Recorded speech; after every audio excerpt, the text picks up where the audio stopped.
We are now officially inside the marsh. And you can see the reeds getting denser and denser, taller and taller.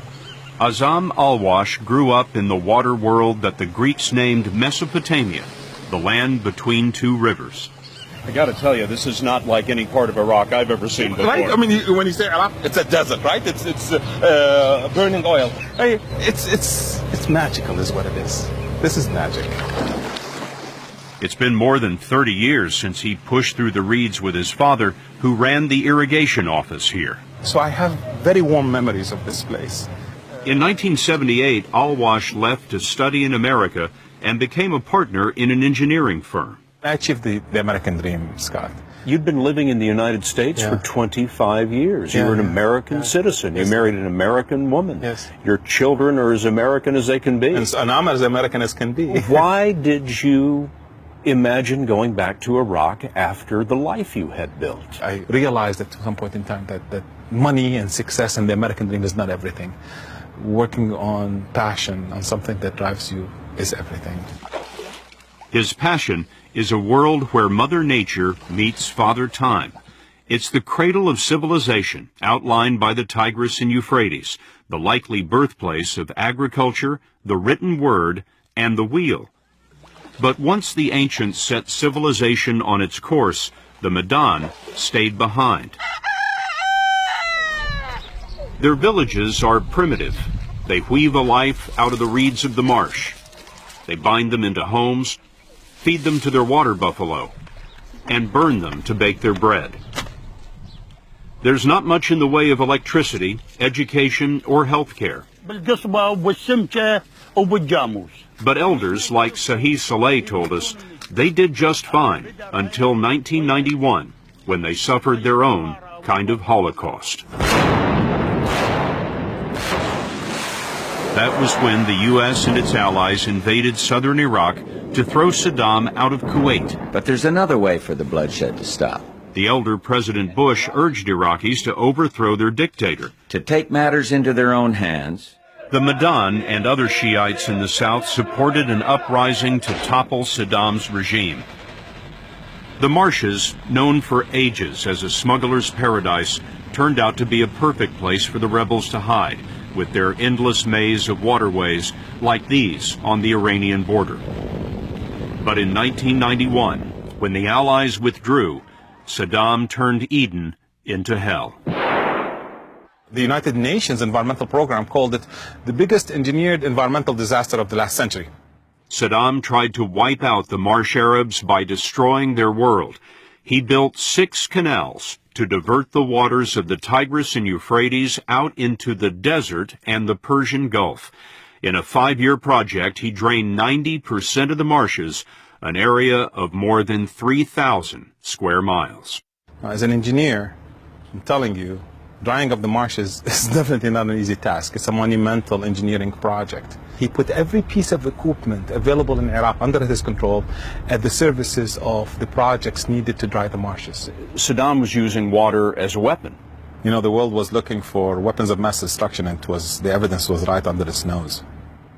This is a Medan village shot by National Geographic in the 1970s, when the marshes were the Middle East's largest wetland. And this is what most of the region looked like after the man-made drought. Hunter LC, War Doc 1-2. To get a sense of the scale of the engineering project, we went to have a look with the Illinois National Guard's 106th Aviation Wing. Maintain 200 feet. That's one of Saddam's canals, designed to capture the water, carry it past the marshes, and dump it in the Persian Gulf. One embankment runs through the middle of the picture, but this man-made canal is so wide you can hardly see the other side more than a mile away. In fact, it's wider than the Euphrates itself. It's an unbelievable engineering achievement. This is my first time seeing it from the air this close up, and it is spectacular. No one will ever know how many lives were lost and how many families were left in misery by the genocide that followed. They didn't even wait for nature to die a natural death. As soon as the embankments were finished, they put light to the reeds of the marsh. Set fire to the reeds. Set fire to the reeds.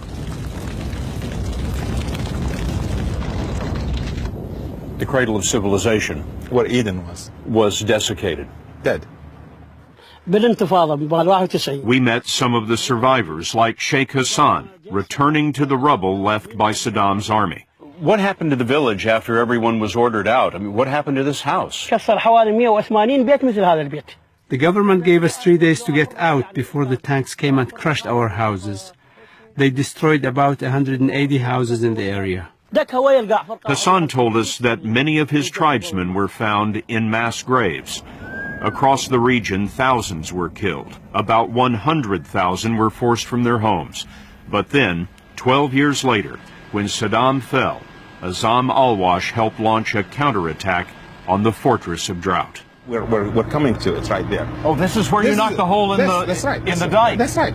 So you brought heavy earth-moving equipment in and knocked a hole in what Saddam's engineers had built. Indeed. I got the last laugh. It was the beginning of his group called Nature Iraq that has developed a plan to restore the marshes. The thing is, it was a small hole. As the water starts flowing, it started digging its own passageway. You just had to break it. Just let the water start going. So the Euphrates just pushed its way through there. Yes. Once you broke it. Yes.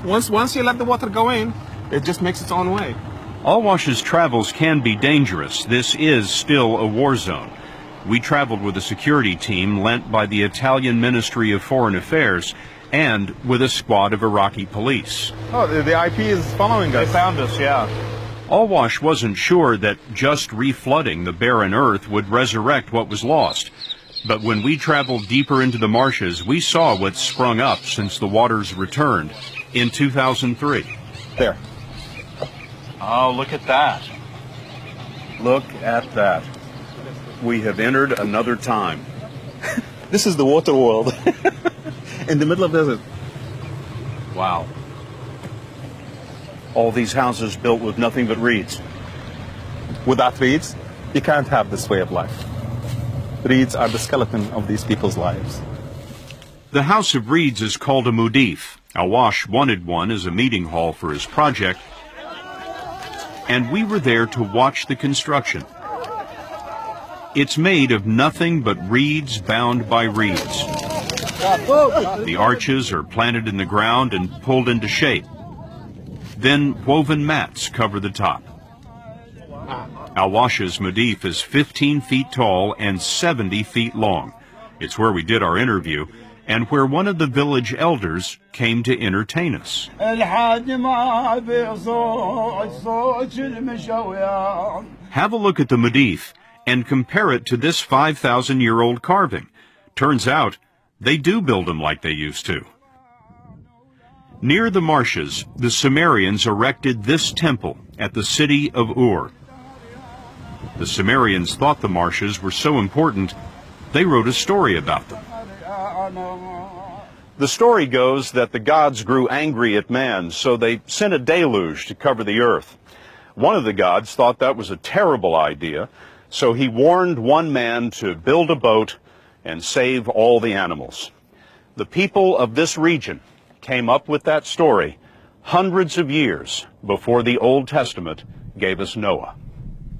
The city of Ur is said to be the birthplace of Abraham, the father of Judaism, Christianity, and Islam.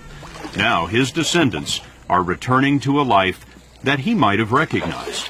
This cluster behind us is a cluster of about 3 islands built by generations, over generations. Dirt, reed. Every time it settles, they add a new layer. And that's how they make their islands. Yes. That's the Sumerian creation story, that God laid down reed mats and created man and created the world. Indeed, exactly. They took it from their lives, and, of course the gods live the way they do, And this is Eden.